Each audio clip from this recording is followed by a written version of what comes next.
When people think of gifted kids, they usually imagine someone moving along a typical path at an accelerated speed. And that's true for many bright minds. But for profoundly gifted kids, it's not the right assumption at all. In this episode, we talk about what happens when a child's abilities seem to appear out of nowhere, and how the world's inability to understand that kind of development can create dissonance for the very people they admire. Hi, I'm Dr. Theresa Haskins, and welcome to Think Differently, the podcast that challenges the status quo and explores the power of neurodiversity to create a more inclusive and accessible world. Together, we will talk about everything from the value of different perspectives to the limitless potential of human beings. We'll explore how embracing differences can lead to endless possibilities and how you can maximize strengths to make a positive impact on the world. So sit back, relax, and join me as we get ready to think differently. Hi, everyone. Welcome to another episode of Think Differently. I know we are all in the throes of another holiday season, so I wanted to take a moment to connect on something that's been weighing on my mind.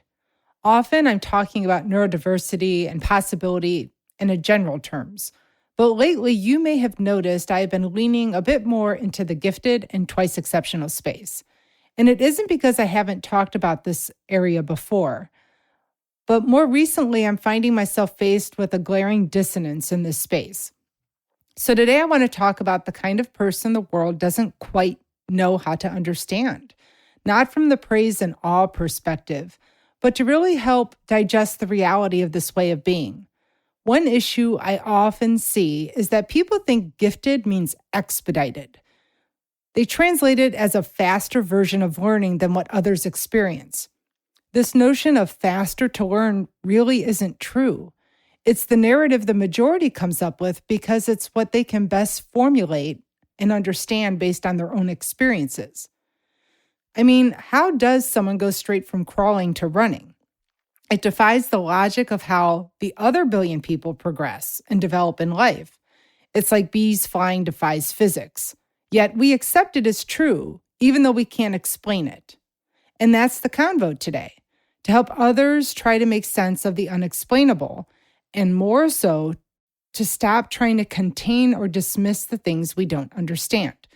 I often told a line that is not popular in this space, and that's that there's a difference between gifted bright and gifted genius. And I'm not diminishing the needs and value of gifted bright people, but they are more common and their development is more in alignment with the typical path, just at a faster pace. Profoundly gifted people, however, confuse others because their development doesn't follow the patterns we expect. So when something doesn't follow that pattern, most people don't know how to talk about it. So they'll build stories around what they see because they're trying to explain away something without that story is too sensational to believe. So they'll make up stories about effort. They'll create a story about discipline, dedication, and drive. Maybe they do this because they're trying to make themselves feel better or make somebody else feel better, like their own children. Oh yeah, he worked really hard. If you practice, you can get like that too. Because nobody wants to create the narrative of, I have no idea how they got there, and I don't know if it's teachable. But for twice exceptional kids whose abilities and challenges sit right next to each other, those stories often land in the wrong place for that individual because they're being praised in ways that are not true. There are many genius-level people who did not work tirelessly to achieve their goals. They're natural artists or mathematicians or musicians. It's like they were pre-coded at birth to do these things, and a very little bit of exposure unlocks an enormous talent that's always been there. So when we praise gifted people, the same way we praise goal-oriented, hardworking, and also talented people, we create an untruth in their life narrative, and we cause a dissonance in the very person we think we're cheering on. This narrative about them, about hard work and diligence and grit, starts to create a schema that's unsettling because it's not true. When you grow up being praised for a story that isn't yours, but rather other people's discomfort in the reality of your story, the individual feels like they have to make up the narrative so that people can accept it. And it's very hard to correct that narrative without feeling like you're betraying somebody's interest and generosity. What that actually feels like is what I'm going to expand on today. We're not going to go into the clinical or diagnostic space, but we're going to explore this concept in a lived human way, the way a twice exceptional person experiences themselves, long before they have a vocabulary to explain everything away, and the way that experience will follow them into adulthood. I'm actually going to focus a little bit on my youngest first today and how he emerged as a prodigious musician.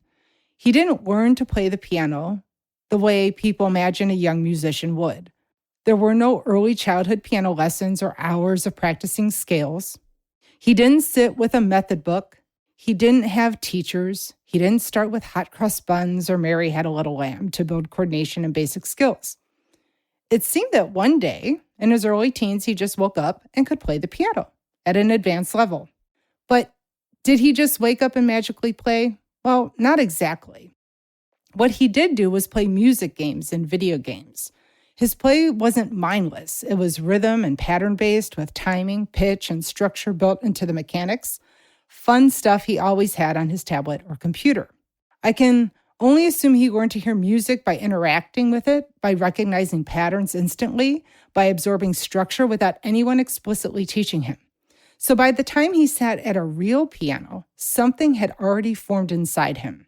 His ear was trained through a completely different pathway. His sense of timing was solid.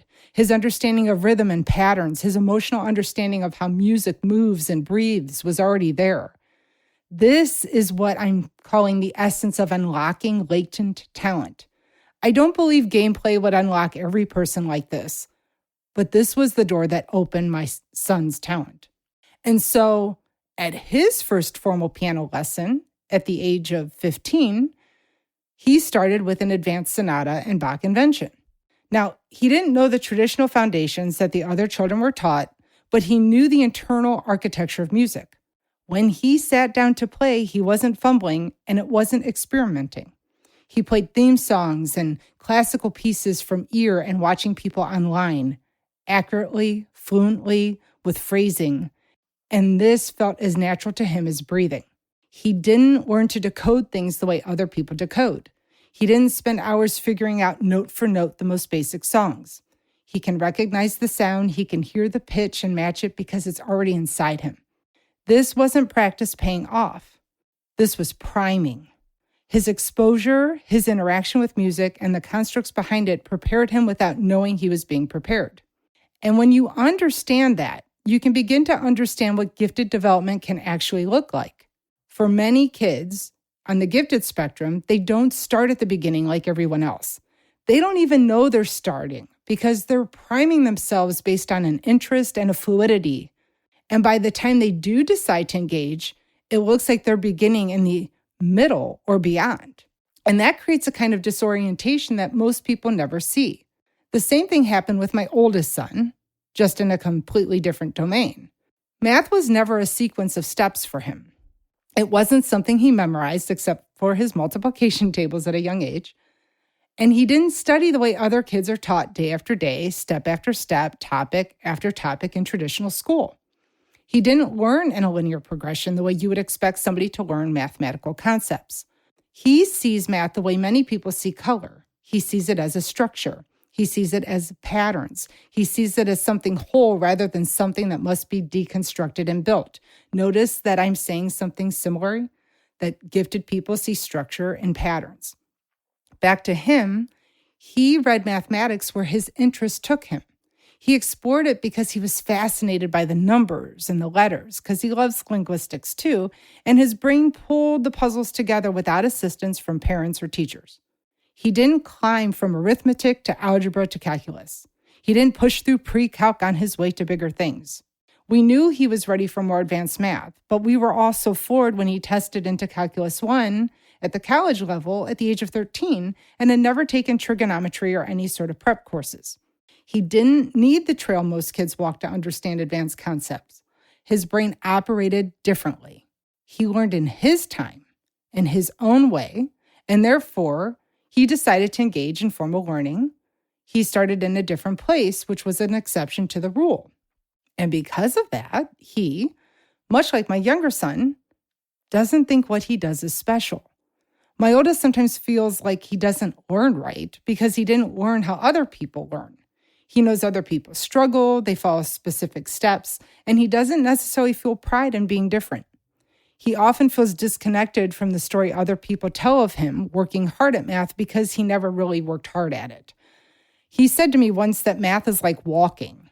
Most people do not feel math is as natural as walking across the room, but for him it is. So both of my sons begin in places where they weren't supposed to reach for years, and while that's an amazing gift, they are surrounded by people who want to elevate them in ways they don't always see within themselves. They are uncertain that they deserve the praise. And that is the part of the story most people miss. A child who didn't climb the mountain often feels uneasy standing at the top, not because they're insecure and not because they're ungrateful, but because they don't recognize themselves in the story people begin to tell about how they got there. And other people are uncomfortable with the real story. If you try to correct it, it either sounds boastful or too sensational to be true. For teachers in their midst, they need other parents to believe their kid could be like them. They're an inspiration. But are they?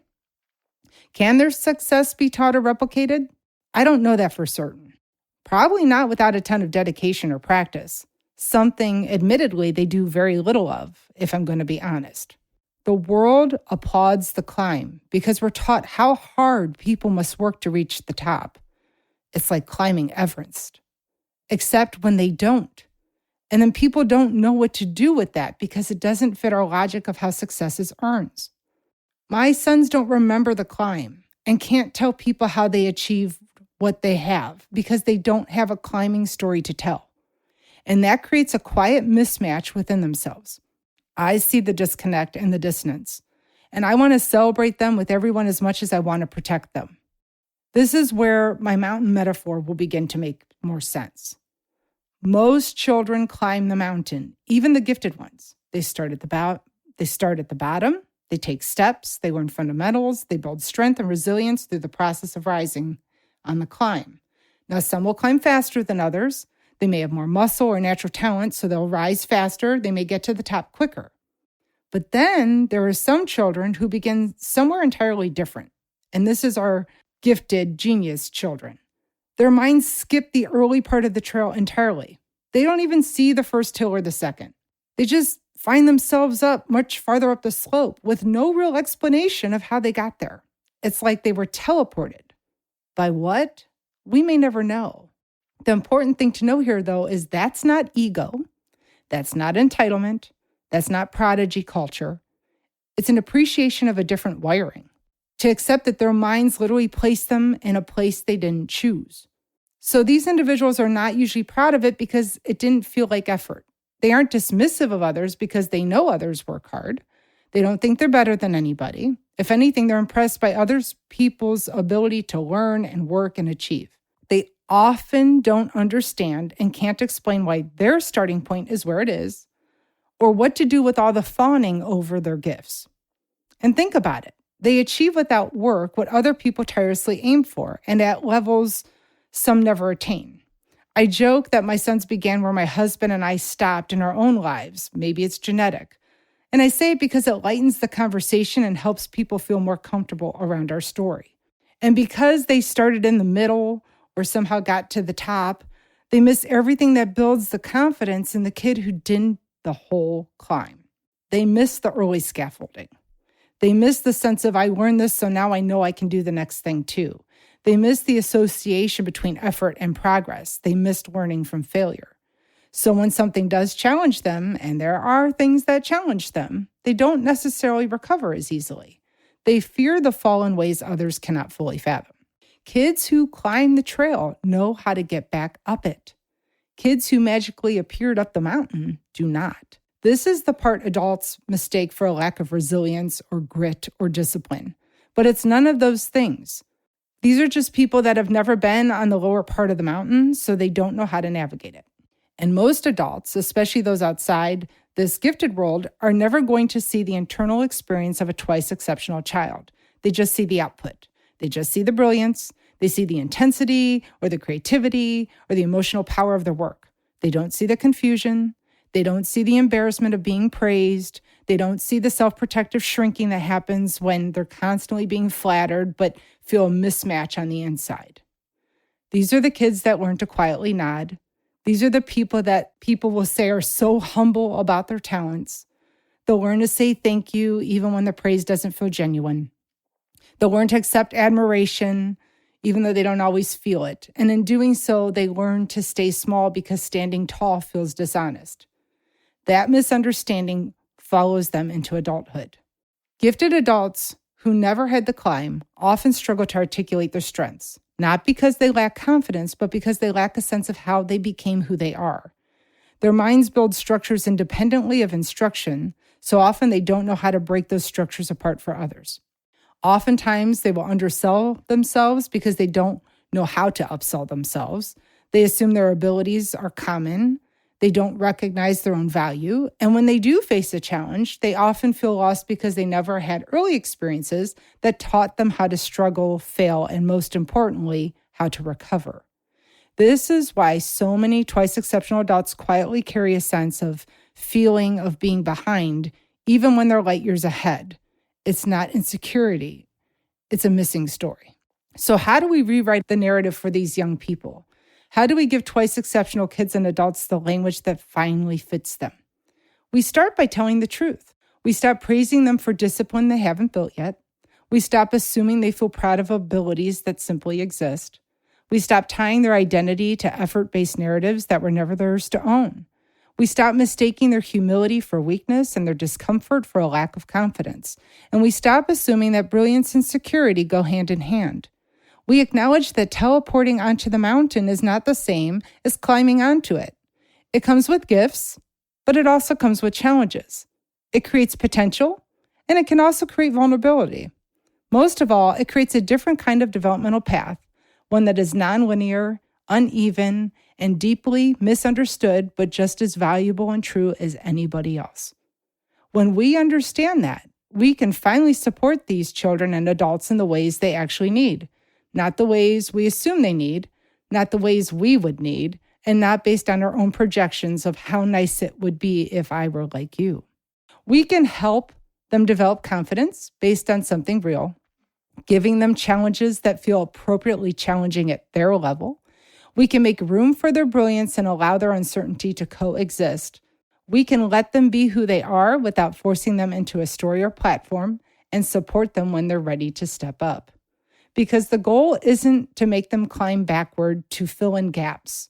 The goal is to help them feel grounded where they already are and give them the tools to move forward with clarity and conviction, not confusion. When we rewrite the story with them, when we give them agency in how they are presented, and we give them something they rarely receive, a sense of belonging inside their own lives. And in that's what every gifted and twice exceptional person deserves. Thank you for listening to this episode of Think Differently. I hope you found our discussion today insightful and thought-provoking. I want to thank AudioWorks Studios for their exceptional production and recording support. Without their expertise and dedication, this podcast would not be possible. If you enjoyed this episode, we encourage you to share it with others. Your support helps us to reach new audiences and promote neurodiversity in our world. Also, be sure to subscribe to this podcast on iHeartRadio, Spotify, Apple Podcasts, or your favorite platform so that you can stay up to date on the latest episodes. We look forward to seeing you again soon on Think Differently.